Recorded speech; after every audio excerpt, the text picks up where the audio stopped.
Nessa aula, eu vou deixar bem claro a diferença de router, firewall e gateway. Bom, então quer dizer que a sua empresa ela tem uma grande rede onde está tudo lá, uma grande sopa. E aí você decide dividir essa sopa, certo? Acontece que aqui em rede de computadores, você vai precisar de pôr um router no meio. Eu sei que você poderia vir para mim e falar, não, é só eu colocar um switch com VLAN.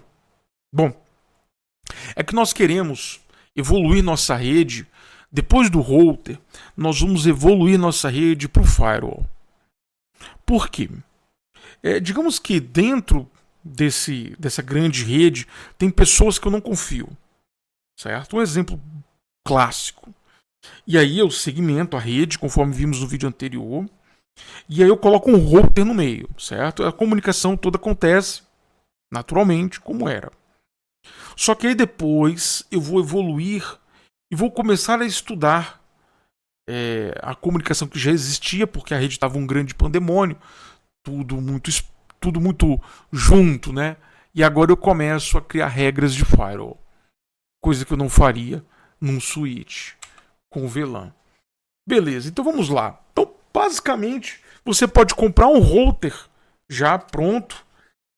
Você pode, naturalmente, comprar um computador, um servidor, fazer uma máquina virtual, não importa. Nesse caso, você poderia, já que você quer, por exemplo, digamos que você quer montar aí na sua casa, você quer aprender a mexer com router, fazer configuração, e você quer fazer ele fisicamente e aproveitar ele, inclusive, né, como uma boa prática. Você pode comprar um equipamento desses com 2 placas de rede. Eu utilizo um desse com 2 placas de rede. Na verdade, eu cometi um erro que eu comprei um com ventoinha.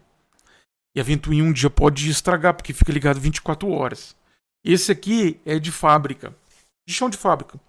Ele não tem ventoinha. A própria carcaça dissipa o calor. Então, ele é um bom equipamento que não vai dar problema físico nele. E são equipamentos que você tem um i5 com 8, o meu é um i5 de 8 GB. 8 GB de memória. Com Linux que consome 300 MB de memória. Aí você pode colocar qualquer coisa que tiver nesse curso aqui, você coloca dentro disso. Mas na sua empresa, pode ser que seja um servidor, na sua empresa, pode ser que seja uma virtualização. Normal. O que importa é que tem que ter 2 interfaces de rede, real ou virtual. E eu deixei bem claro esse desenho aí, porque também você consegue enxergar 2 placas de rede. E aí você pode naturalmente ligar uma placa de rede num segmento e a outra placa de rede no outro segmento. Bom, os segmentos vão se conversar? Ainda não. Nós vamos naturalmente instalar o Linux. Mas mesmo que o Linux tivesse instalado, meu coleguinha, nós precisamos de fazer uma configuração mínima para operar, pelo menos como router ali intermediário na rede. Vamos lá. Então, com o router, ele tem uma tabela interna. E essa tabela interna ela é utilizada para eu criar rotas. É uma função, inclusive, do roteador. Está lá na teoria de Linux. Ou, desculpa, de sistemas operacionais. E de redes de computadores também. Bom, aí o que acontece? Esse router, ele conhece redes ligadas diretamente a ele. E esse router pode conhecer redes distantes. Rede distante é uma rede que não está ligada diretamente a ele. Ou seja, se eu conecto aqui numa primeira rede no ETH0, eu conecto uma segunda rede no ETH1, e tem uma outra rede bem distante, que eu teria que passar por outra rede para chegar nela, através de roteamentos, então aquela é uma rede distante. Bom, por exemplo, a minha casa é uma rede distante, frente à tua rede aí na sua casa. Todo router tem uma tabela interna que guarda esses dados. E vamos imaginar então que o router ele esteja dentro da empresa, conforme já exemplificado, e ele não está ligado na internet ou ligado à rede de uma empresa. Ele está apenas ligado em 2 segmentos, certo? Qualquer máquina na Network 1 conecta-se com a Network 2, assim como a Network 2 se conecta com a Network 1, qualquer máquina. Eu estou colocando assim, com a setinha, dando a ideia do handshake de 3 vias do sinal SYN sendo enviado, conforme já explicado em aula aqui. Então não teria, nada impediria. Você pode virar para mim e falar assim, nada mudou. O estagiário ainda continua tendo acesso, então, ao financeiro. Eu os gosto muito, porque isso já aconteceu, né?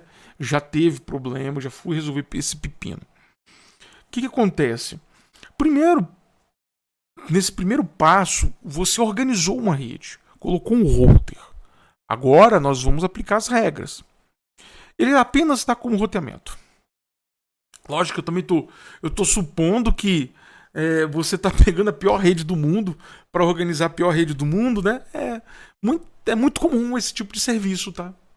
Eu acho esse serviço um desafio. Então aqui dentro você fica ciente, temos ferramentas para monitorar, você fica ciente das comunicações que estão acontecendo, das coisas estranhas que estão acontecendo, inclusive. Legal, próximo passo. Lembrando, galera, que eu vou dar uma aula de IPS e IDS mais pra frente. Nós vamos evoluir essa ideia ao ponto de ter IDS e IPS na rede. Gateway, IPS, IDS. Calma aí, coleguinha. Calma aí, a gente vai caminhando. Eu quero caminhar com você daquela rede maluca que tava todo mundo junto até uma rede top. Beleza? Agora vamos ser simplistas. O firewall atua então numa filtragem de pacotes, certo? Inclusive vimos no pacote NetFilter. E aí, naturalmente, eu consigo criar um perímetro de segurança em um determinado segmento de rede ou numa determinada rede. Eu consigo criar esse perímetro de segurança. E aí, naturalmente, eu posso criar regras. Regras, às vezes, explícitas. Do tipo, olha, essa porta naquela porta, essa rede naquela porta, essa máquina naquela porta. Ou algo mais. Como assim? Explicitamente você coloca. Ou às vezes algo assim, de analisar o pacote, de saber que tipo de protocolo em camada de aplicação é, para depois você aplicar a regra. Então, nesse exemplo, olha só o que eu coloquei. Tem uma máquina aqui na Network 1 que ela se conecta em um serviço da Network 2. Por quê? Não tem nenhuma regra impedindo. Tem esse cliente que é uma máquina, ele se conecta então nesse servidor na outra rede, não tem nenhuma regra que impede. Agora, essa máquina, ela tem uma regra que impede ela de alcançar o outro lado. Então já começa com esse exemplo básico e vocês vão fazer isso na prática, tá? Já logo. Então, colocar uma regra para uma máquina muito específica. Beleza. E isso aqui, ele é muito bom. Esse tipo de firewall no caso, ele é muito bom para ficar dentro da sua rede. Então você tem duas redes controladas, ou segmentos de rede controlado por você, e você consegue trabalhar isso muito bem com o firewall. Mas às vezes nós temos uma rede muito abrangente que está acima de nós. E essa rede muito abrangente, ela não está sob o seu controle. Ou seja, você não sabe quem está lá dentro. Você não sabe o que tem lá dentro. Então é muito comum você evoluir o seu Digimon para mais um estágio, né? Que seria um gateway. Então imagine o seguinte, olha só. A WAN. A WAN seria um exemplo de uma rede muito abrangente e a sua LAN seria uma rede muito específica. Né? Seria um exemplo. Então vamos imaginar que a WAN está aqui e a LAN está aqui e nós temos um gateway. O que é o gateway? É um router com configurações especiais. Ele é um router de saída. Nós dizemos que é um router de saída. Esse cara geralmente está na borda da rede. Esse cara geralmente está no meio da rede. Esse cara aqui também estaria no meio da rede. E esse aqui estaria na borda, saindo para uma rede mais abrangente. E aí, é clássico nesses gateways uma seguinte regra. Da rede mais específica para mais abrangente permite todo início de conexão, ou seja, todo envio SYN, nova conexão. Mas, por exemplo, da rede mais abrangente para a rede mais específica, bloqueia todo pedido de SYN do TCP. Ah, que legal, meu amiguinho. Você está entendendo? E outra regra que é muito aplicada aqui. fazer um mascaramento SNAT na saída. Você mascarar os elementos que estão aqui dentro. Isso é fundamental. Então, quando você junta essas duas regras, e você coloca esse router na cabeça de uma rede, você tem uma segurança muito elevada. Então, esse tipo de configuração nós chamamos de gateway. E você vai fazer, você vai fazer o router, o firewall e o gateway na prática aqui com o Linux comigo, beleza? E aí eu tenho uma técnica para explicar para vocês, é uma técnica tipo de um guarda-chuva. Eu vou fazer uma pergunta para você. Nesse guarda-chuva vermelho aqui no meio, quantas pessoas estão aqui debaixo? Nesse guarda-chuva preto aqui, quantas pessoas estão aqui debaixo? Então o que é esse mascaramento? Imagine que eu tenho uma rede aqui específica e uma rede aqui muito abrangente, tipo a WAN, a internet. Eu tenho um espião na WAN. Poderia ser hackers, poderia ser a própria operadora de ISP, poderia ser o governo, não importa. Eles vão te dar um endereço IP aqui, ó, fixo aqui. Qual é a jogada?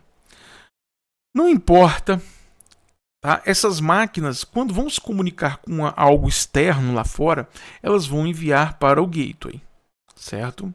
Vai chegar aqui as correspondências. Quando passar por aqui, você terá no pós-routing um mascaramento, ou seja, um SNAT no pós-routing da Table NAT. Então quer dizer que você vai trocar o IP que era dessas máquinas por um IP dessa interface de rede vermelha aqui. Então vai sair para a rede mais abrangente. Não necessariamente para o WAN, tá?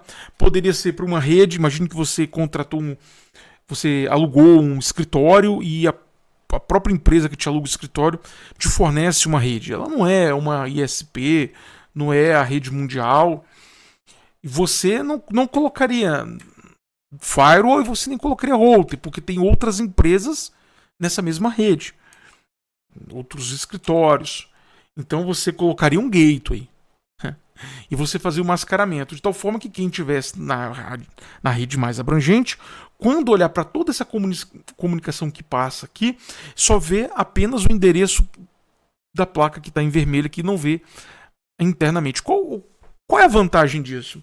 A vantagem é que o espião ele não é capaz de dizer o que tem na sua infraestrutura, o que tem de máquina ali, e isso é muito importante. A sua primeira defesa contra hackers a primeira defesa é você se ocultar, é você não entregar informações. É o primeiro passo. É capaz de fazer isso? Legal. Você já avançou muito, coleguinha. Então é uma técnica chamada técnica de guarda-chuva. Eu não expliquei para você IP-tables, NF-tables, eu tô aqui falando de pós-routing. Eu vou voltar nesse exemplo, eu vou explicar para vocês aqui agora o pós-routing o NF-tables, IP-tables também. E aí a gente volta nesse exemplo aqui, tá? Mas deu para entender em alto nível como é que a gente faz, né? Agora eu só vou mostrar via comando como é que a gente faz essa brincadeira. Até mais, tchau.